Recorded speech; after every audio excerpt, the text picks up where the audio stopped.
how long would it take to get into a fully ice age if we started right now? Well, speaking of the ice age, Ta-da. Don, your question is probably the critical question to ask.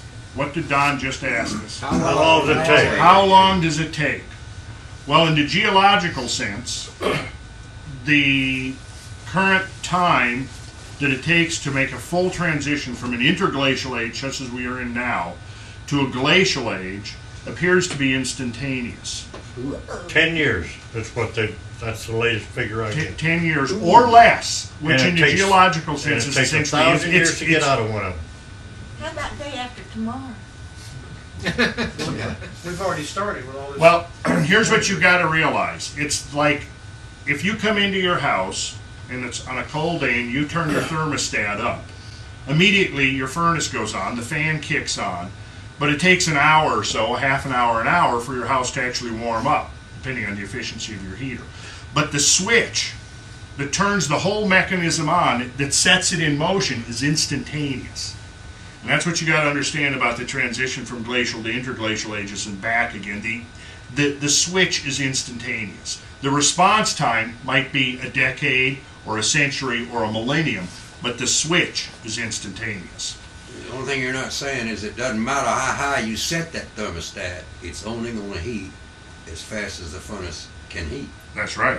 That's right. All the way up doesn't make it heat any faster than setting it on 78. Right. That's true. Yeah. So that's, yeah. So, And the house will cool off a damn sight faster than what it'll heat up. yeah. Well, what I'm going to show you some stuff tonight on climate change that we're going to learn more about the Little Ice Age, because the Little Ice Age is really the thing that we would be looking at. Now, again, what we're dealing with here in a lot of these is cycles, and there are microclimate cycles, and there are macroclimate cycles, and there are mesoclimate cycles. In other words, there are great climate cycles that we see imprinted into the geological record in the form of the glacial and interglacial ages, but then within those cycles there are smaller cycles. Those are the ones I'm referring to as the mesocycles. These are the intermediate cycles that might last anywhere from 250 to 500 years. Then you have microcycles that might last on a matter of 3 to 4 decades. Now, I'm not just pulling these time spans out of thin air. This is based upon climate research, and I'm going to show you some of it here in just in a minute, or tonight anyway. What we've seen is that, like, just throughout the course of the 20th century, we saw that it cooled off considerably coming into the 20th century, but by the late 1920s, up until about the time of the Second World War, it warmed up. So that when we came in, like actually from the 30s to the 50s, were warm decades. Then it began to cool off, so that by the 70s, it had actually cooled off fairly significantly, enough to actually have an economic response and an agricultural response in certain areas of the world, particularly. Then it began to warm up again in the 80s. Okay, but now that small climate wave that we see is also riding on the back of a bigger climate wave that seems to take somewhere between 250, say, and 500 years.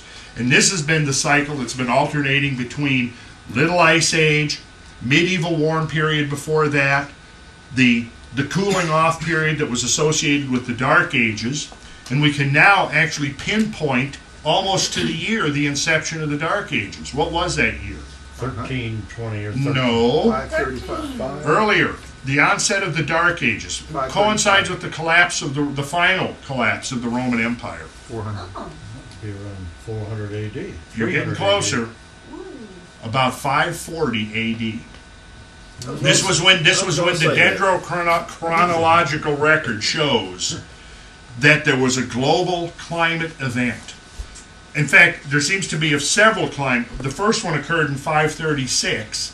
And then before the global climate had recovered from that, in 540, there was a second climate event. And then what that did was set into motion about a multi-decade long response that was involving essentially very drastic cessation of tree growth all over the world. In some places, like in Europe and in the British Isles, tree growth almost stopped for a decade. They attribute that, in some cases, to an extreme drought that set in, but there's also evidence of major climate changes and climate anomalies all over the Earth at that time, from like 536 to 550 AD. From there up until about 900 AD was this cool period that ended with the medieval warm period. Medieval warm period, sea ice began to retract towards the North Pole. Growing seasons began to extend. They refer to the medieval warm period in Scotland as the Scottish Golden Age. In fact, there was a lot of the northern high latitude cultures that consider that period from 900 to 1200 AD a more or less a golden age. And it was during this time that the Norse people colonized the west coast of Greenland. And they had a flourishing community there for over 400 years. For over 400 years. And there's some very interesting lessons to be gleaned from examining the rise and fall of that community. It presents kind of a microcosm, I think, of what could happen to a community or a culture or a society on a larger scale. Because what happened was the first generation of settlers that went there were hardy explorers, individualists, people who were adaptable, who had to be, because they were going into a completely unknown environment. They were going into an environment that had greater extremes than the one they left. But what made it possible for them to do this was the onset of the warming period. They wouldn't have been able to have done it in 700 or 800 or 600 AD because they couldn't have even sailed their ships up past Iceland to get to Greenland. But with the onset of the medieval warm period, that pack ice that came down extended south of Iceland, it retracted upwards, and the sea lanes opened up. It was this period of time also likely that the Chinese, now according to some lines of research, were able to sail through the Arctic Ocean. Anyways, they went there and they settled their communities, and as the generations became, they began raising crops. They were growing grains. They had livestock, and they became quite prosperous. And they were carrying on trade. There was major trade going on between Greenland, Iceland, and the British Isles, right? Okay, so now, during the course of their time that they're there, what happens is they're very prosperous, but then they become very socially stratified.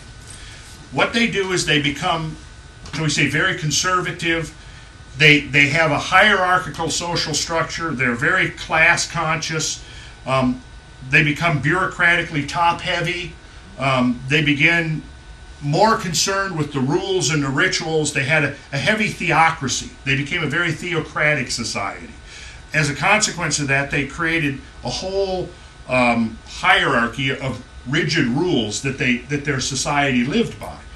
Well, this was fine as long as the external environment didn't affect the whole process. But come between 1200 and 1300 AD, the external environment began to undergo serious changes. And what happened was a society that had become too bureaucratic to adapt. Now the Inuits, the Eskimos that lived there, who were looked upon as racially and socially inferior to the Norse group that was there, they basically took the attitude, well, there's nothing for us to learn from them. So they didn't learn how the Inuits were able to build boats that they could navigate in amongst the sea ice. They didn't learn hunting techniques that they could have learned from the Inuit. As a consequence, what happened was with the cooling, with the onset of the Little Ice Age, the Inuits adapted, and the Norse community couldn't adapt. They died out. They became socially extinct, which probably also translates into the actual members of that community died, because with multiple crop failures, they ran out of food, and then the ones that had left early, you know, when the onset of the altered conditions first was underway, of course, they would have survived. But it reached a point where once they began to realize that it had gone too far, their food stores were running out. The livestock was dying off. They hadn't had several harvests for several seasons in a row, and now they couldn't evacuate anymore because the sea ice had come south, also destroyed the fishing industry that sustained them, because all the cod, which had been up there accessible to them, when the sea ice came down, the fish went south with that. So there they were stuck. They couldn't adapt. You know, they had completely ostracized the locals who knew how to adapt to the environment and to the landscape. They now could no longer leave because they couldn't sail their ships through the frozen ocean. That was the end of them. I think there's some lessons there for any society that becomes that forgets the kind of entrepreneurial spirit and freewheeling kind of individualism and adaptability that goes along with that, and become bureaucratically top-heavy, just like we are in this country, according to my way of seeing things. And it's going to get worse in the next couple of years. Oh, absolutely. I think we're becoming a very stratified society where, you know, you can't hardly breathe anymore without coming upon some government restriction, some government regulation. I mean, in my work, it's unbelievable what I'm having to go through now to build compared to what 20 years ago. What? Hey, Randall, I got a question. On this Ice Age wave theory here, did you match the Sunspot Cycle too? Well, the Sunspot Cycle actually seems to have a high correlation with the microcycle that I was talking about. The microcycle lasts the sunspot cycle is every 11 years. Well, piece to piece. Half of it is. The fly was almost on Atlantis. I sent you an email about another person's theory on. I saw that and it looked real. I haven't had a chance to read it, but it looked real interesting. Yeah. Looked real. And there was a National Geographic special on it, right, where they were pretty much ignoring, because they wanted to make out the case that it's there. Down in Bimini. Well, no, I mean, I think that the mainstream geological community now is pretty much, you know, the explanation for Plato's Atlantis is that it was Akrotiri erupting in the Mediterranean. Right. And that's something we need to get back to, is that whole subject of Atlantis, because I think it's going to be coming up again here in the near future, I have a feeling. Yeah. The subject of Atlantis is going to be coming around again. It's going to rise from the sea. That's right. That's right.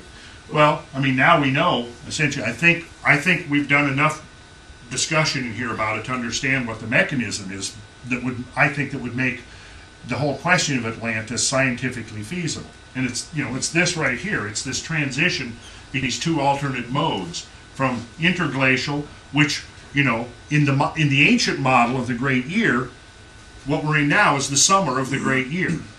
And here is the winter of the Great Year. And during the winter of the Great Year, you've got millions of cubic miles of ocean water extracted out of the ocean basins, deposited on the land in the form of glacial ice, causing sea levels to go down, removing trillions upon trillions of tons of weight from the ocean basins and placing them on the continent. Well, when you go back here to this, you see here's Hudson Bay. Now, when you look at Hudson Bay is totally an artifact of the Ice Age. You've got this big ice dome, and it goes up, and it's thickest over the center. And some estimates are that it was up to 3 miles thick, where now, you know, you can see there's, it's ocean water.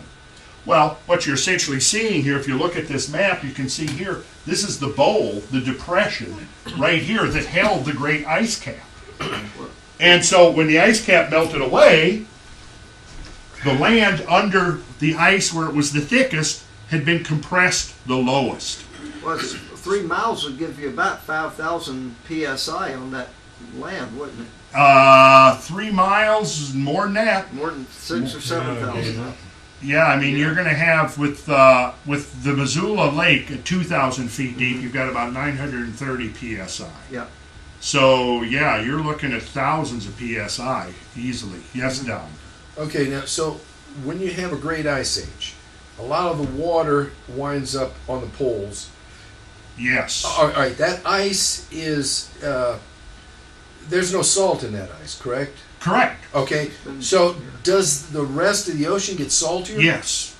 Mm-hmm. Yes, it does. Definitely. It gets saltier, and it also gets enriched in heavy oxygen isotopes, which turns out to be a very, very powerful tool for perceiving ancient climate changes, because there's a certain ratio, and I forget the exact ratio, between normal oxygen and heavy oxygen.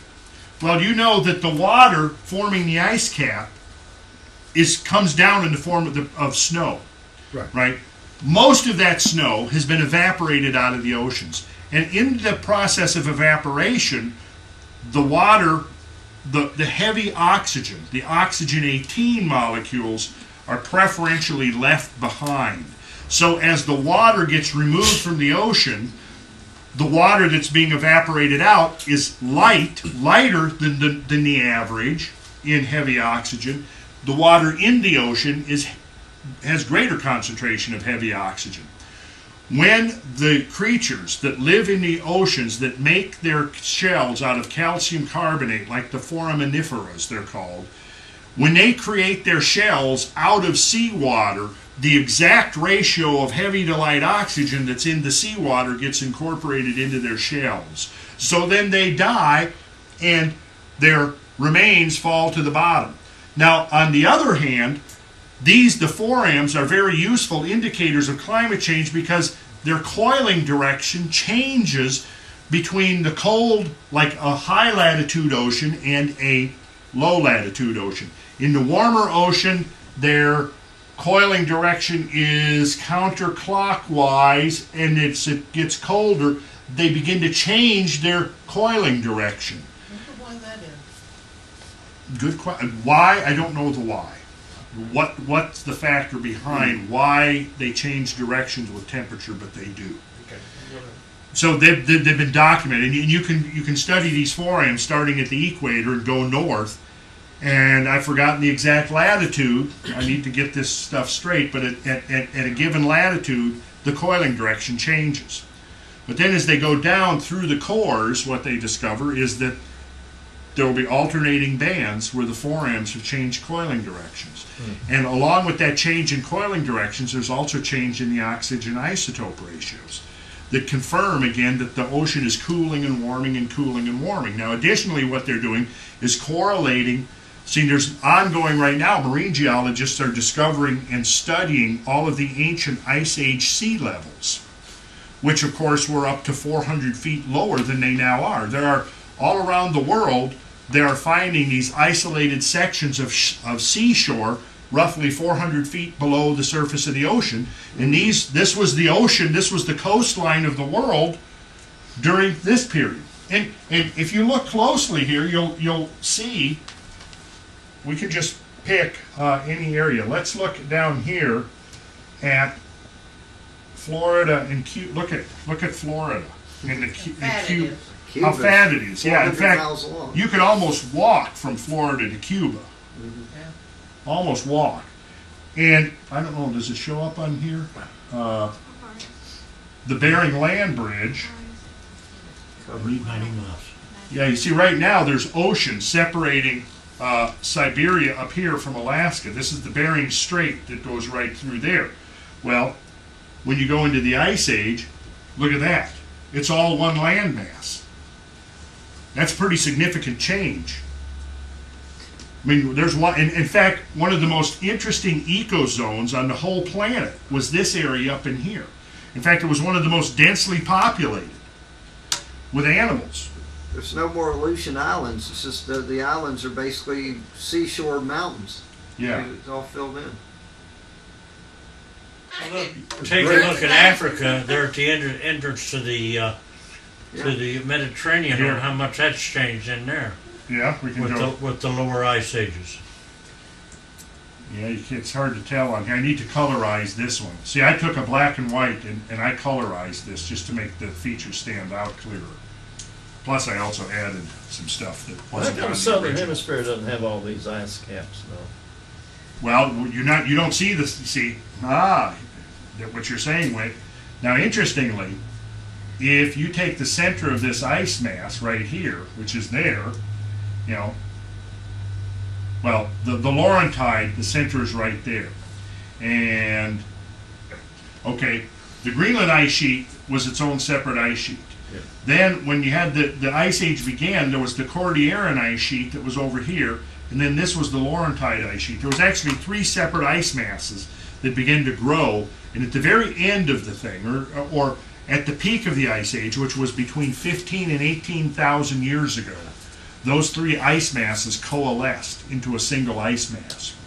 Then what happened is, with the dawning of the age of Virgo, about 14,500 years ago roughly, there was a climate warming. So the ice cap shrank to about 90% of its size that it had attained during the glacial maximum, which actually was the age of Scorpio, around 1800 to 1700 years ago. But around the age of Virgo, which was actually closer to 15,000 to 13,000 years ago, the climate began to warm. So, and this was the natural climate warming, probably based upon variations in solar energy. The ice cap shrank to about 90% of its maximum size. But then, around the time that the vernal equinox had just transited into the constellation of Leo, about 12,900 years ago, is when the catastrophe hit, the big catastrophe. And that, if you remember, was where the spike, that first big spike of meltwater, came pouring off the ice sheet, and ocean levels worldwide came up suddenly at least 100 feet, maybe more, maybe 150 feet. Then, subsequent to that, there was a spasm back to full glacial cold. That was called the Younger-Dryas, and the Younger-Dryas lasted until about 11,600 years ago. Suddenly, the Younger-Dryas terminated, and there was a second major warming of the global climate, and a second major meltwater pulse introduced into the ocean. Now, those 2 meltwater pulses appear to have supplied perhaps 2/3 or 3/4 of the total volume of water back to the oceans. Okay, then you had a prolonged residual melting of the remaining ice that perhaps lasted for the next couple of thousand years. Now, the problem is that when the scientists first began to discover all of this data, they had a model in their head of gradual change. So what happened was, when they first saw that there was a warming, say 15,000 years ago, they were trying to fit the data into this model of a prolonged, like a 10,000 year melt-away period. Now, this was what we would be looking at in the 70s, 1960s, 1970s, even into the 1980s. Although the model was dramatically changing, the data was changing. The data was inconsistent with this model of a smooth transition out of the Ice Age. By the 1990s, with the Greenland ice cores, is where suddenly a whole bunch of them realized we've got to completely reconsider our models. The problem now is there is no model that's replaced the older one. There's no model that will now explain these giant spikes of melting, or these giant spikes of climate warming and climate refreezing. Interestingly, though, the date given for the end of the Younger-Dryas, when the second melting event took place, is exactly Plato's date for the sinking of Atlantis at 11,600 years ago. And that is now the most up-to-date date that is being given for the termination of the Younger-Dryas. What was the Younger-Dryas again? It was this interval between the 2 big warming spikes. First warming spike, 12,900. Second warming spike, 11,600. In between those 2 was this return to full glacial cold. And the end of that was the second kick you in the seat of your pants global warming. And it was the second one that probably took down the great megafauna for once and for all. The first one almost certainly would have decimated large numbers of the megafauna. And whatever ones had been able to survive and begin to recoup were taken down by the second event, such that by the time the transition out of the Ice Age was completed, half of the planet's mega-mammal species did not survive the transition. And the other half were probably severely affected. You don't wipe out half of the top of the food chain and leave the other half completely unscathed.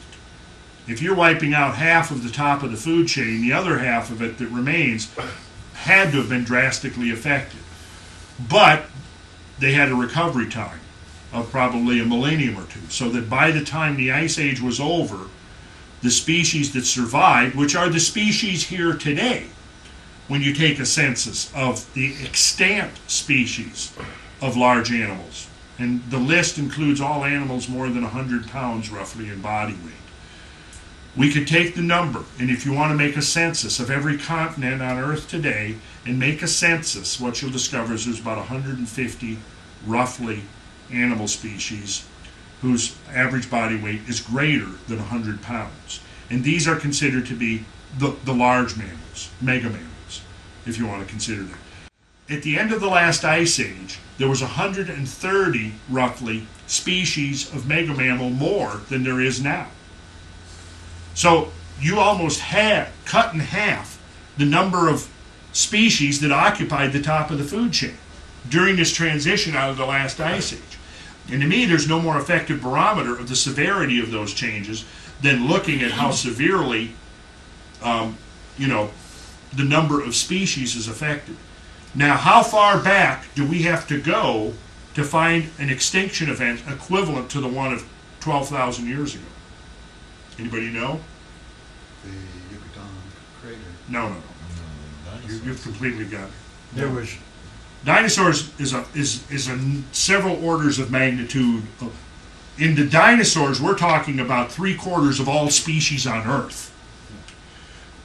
Get this straight. 12,000 years ago, we're talking about half the species of large mammals. This event was selective, and this is critically important in understanding what happened. This event was selective to the top of the food chain. It was your sloths, your mammoths, the camels in the Yes. Western Hemisphere. Yes. It was the cave bears. the cave bears, Yeah. all of those, yes. So, in order to decipher what the event was, I think it's very important to look at the fact that when you're talking about the top of the food chain and you're talking about large animals, you have to consider the difference between a large animal and a smaller animal in terms of the amount of food that it takes to feed them, the amount of habitat that is required. Larger animals require more habitat. The amount of time separating generations, the maturation cycle of the time it takes to spawn a new generation, the time that it takes to nurture a young animal, an infant animal, up to where it can stand on its own 2 feet and survive. All of those things are greater for the larger animals. If you do something that destroys habitat, so that right there is how you selectively focus on the large animals at the top of the food chain, is by destroying their habitat. And I think what we're seeing is that 12,000 years ago, there was a large amount of habitat that was destroyed. Open. So the previous extinction that was that severe, are you going to go back to that?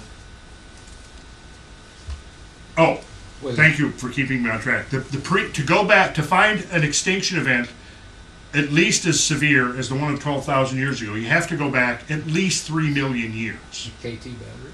What? KT battery? No, that was 65 million years ago. And I just said, I'll repeat what I said, is that the KT event that took out the dinosaurs was several orders of magnitude more destructive than the event of... Had an event equivalent to the Cretaceous Tertiary event happened 12,000 years ago, the human species would not be alive on Earth today. It's that simple. But we are alive on the Earth. But this is not to say that the human species was not severely and dramatically affected by the same events that took down the woolly mammoths or the mastodons. The mastodons had inhabited North America for at least 3 million years. Yet whatever happened 12,000 years ago took down the mastodons. It took down these great Pleistocene camels that roamed over the southern United States. It took down several species of horses that don't exist anymore. It took down the great cave bears that could weigh up to 2,000 pounds. And you were saying that something 3 million years ago, was it? Well, 3 million years ago there was an extinction event, and 5 million years ago there was an extinction event that may have been on a scale similar to the one of 12,000 years ago. But there's a big difference between 3 to 5 million and 12,000. So what we're saying is that the event of 12,000 years ago was the most extreme event to transpire on Earth in 3 million years, at least.